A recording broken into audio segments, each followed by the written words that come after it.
They are back. I woke up early this morning and heard shouting. I woke John and Toby. We headed downstairs.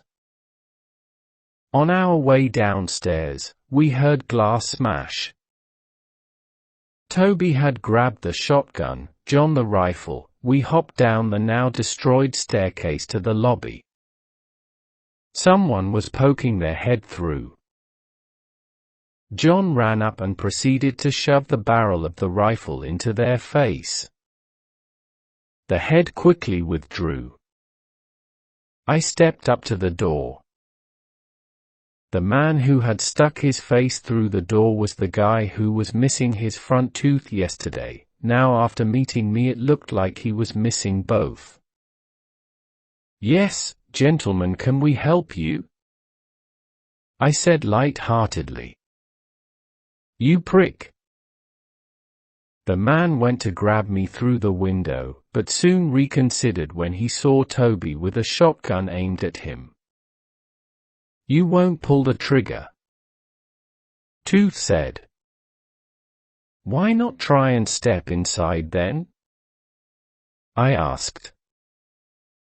He stood there and considered me for a moment. "You are leaving us out here to die." "I'm sorry, but we can't take any more and I don't trust you." He looked angry but kept his cool. A creak came from above us. Jenna was making her way down the stairs. Tooth saw her. "Hello darling, why don't you come out here and meet a real man?" Toby did not react well to this moving forward. I brought my hand up to stop him. "Look, we can have this pissing contest all day, but it's not going to change the fact you are not coming in." I tried to look intimidating. We eyeballed each other from across the door. I could hear bark suddenly. Tooth stepped aside. Another member of the group was holding two pit bulls by their collars. "Let us in or we send them in," he said slowly, his voice dripped with malice. I didn't know what to do. "Get upstairs," I whispered to John. We began to walk away. "Time's up." The dogs were let loose. They came barreling towards the door. John aimed and shot, hitting one of the dogs. The second, though, got through. I stepped aside and it missed me. I took a swing with my baton and missed. The lobby is a small enclosed space, not the best place to combat a dog. John and Toby could not fire without risking hitting one of us. A scream. The dog had locked onto Jenna's leg. She was shaking it, but its grip was iron tight. I ran over and booted the dog with my steel toe-capped boots. I felt ribs crack. It flew across the room and hit the wall. I snatched the rifle from John, went to the door and unloaded at the scum that was outside. The gun had a 10-round clip. I'm not sure if I hit anyone, but they took off running and there was blood on the floor. I turned round. John and Toby were looking at Jenna's leg. I went to look at the dog. It was lying on its side, struggling to breathe. It whimpered as I got closer. It was not the dog's fault. Humans had taught it to do this. I stroked its head as I plunged my knife into its skull. We carried Jenna upstairs and laid her down on a sofa. The wound was large, ragged. Jane came in and told us to get out of the way. We managed to stop the bleeding and Jane cleaned the wound the best she could. Toby stayed with her. Me and John went back downstairs and cleaned up the mess using some old wooden panels to fix the window. "Told you she would come in handy," I said to John as he hammered the last panel into place. He grunted. Jane was allowed to stay by the group unanimously in the end. John was the last to agree, but he had agreed. Jane had instantly started work keeping the room we had quarantined her in as her own. She started helping with the washing and cooking, and in the last week since that vote had happened drawn up a fitness regime for all of us, mainly cardio, so we could outrun the dead. We finished barricading the door and headed upstairs. John would wait on the first floor with the rifle just in case they decided to come back. When I got up top, Sky was waiting for me. "Tom, come look at my drawing." "In a sec, I need to go check on Jenna." "Is she okay?" Concern growing in her voice. "I'm sure she will be fine. Why don't you go pick out the pictures you want me to look at first?" She smiled and ran off.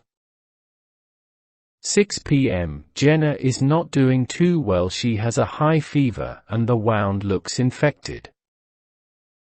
10 a.m. No improvement in Jenna. Fever is still high. 11 a.m. We have made a difficult choice. Someone is going to have to go to the hospital to get antibiotics. This is dangerous not only because it is a hospital full of undead, but the fact Tooth and his gang could reappear while we're gone, so we need to send a weaker team to the hospital. I have to go. I know where everything is. John is also coming. He has been teaching Jane and Toby how to use the weapons better without expending ammo, of course. Before we left, I spent time with Sky looking at her pictures. She drew one of her houses, her mom and dad and me. She got the bad haircut down perfectly. We were all standing outside in the garden. No zombies around, no nothing. The sun was even smiling. I put them up on the wall and gave her some math and history homework to do whilst I'm out, because I'm mean like that. She pulled a face but got started. John and Toby were waiting for me on the first floor. "Don't worry dude, we got this," I said, throwing a bat to John. "If you don't come back with the stuff, I'm kicking your ass," he said. Me and John headed down and out the door into an undead world. 1 p.m. We arrived at the hospital. We headed into the underground parking area. We elected to walk due to the possibility of cars blocking the way. We encountered large numbers of undead, but they were avoided. The door to the parking area slammed shut behind us. We started to walk through. "So, where are we heading?" John asked. "We need to go through here, up a flight of stairs, jump the pharmacy counter, and find antibiotics, then straight back out. Simple, right?" Not a second after I completed that sentence did the moans begin. Hundreds begin piling down the ramp we had just walked past. Fuck, run to the door on the far side. We got to the large door and pulled it open. The card readers didn't seem to be active, but the place still had power. We ran down the corridor and up the flight of stairs where me and a zombie a week or so previous had gone for a tumble. We got to the top of the stairs and saw the pharmacy. We hurdled the counter. One was waiting on the other side. I pulled out the crowbar I got from Tooth and jammed it into its eye socket. It dropped. We rummaged through the shelves looking for what we needed. We had printed off a list of various antibiotics and had memorized them on the trek over. "Got it," John said. "Awesome, now grab what you can and let's get the fuck out.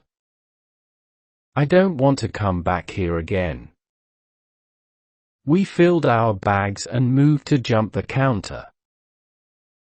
What we had failed to notice was a mini sea of undead now surrounded the pharmacy front. I pulled down the security screen to stop them climbing over. John headed to a door in the back. He pulled it open. A pair of undead arms shot round, grasping for us. John slammed his weight against the door. I ran over and managed to smack the arms back with the baton. The door closed and locked. I looked up at the ceiling, way out of my reach to climb up. Undead at the front and at the back, we were trapped.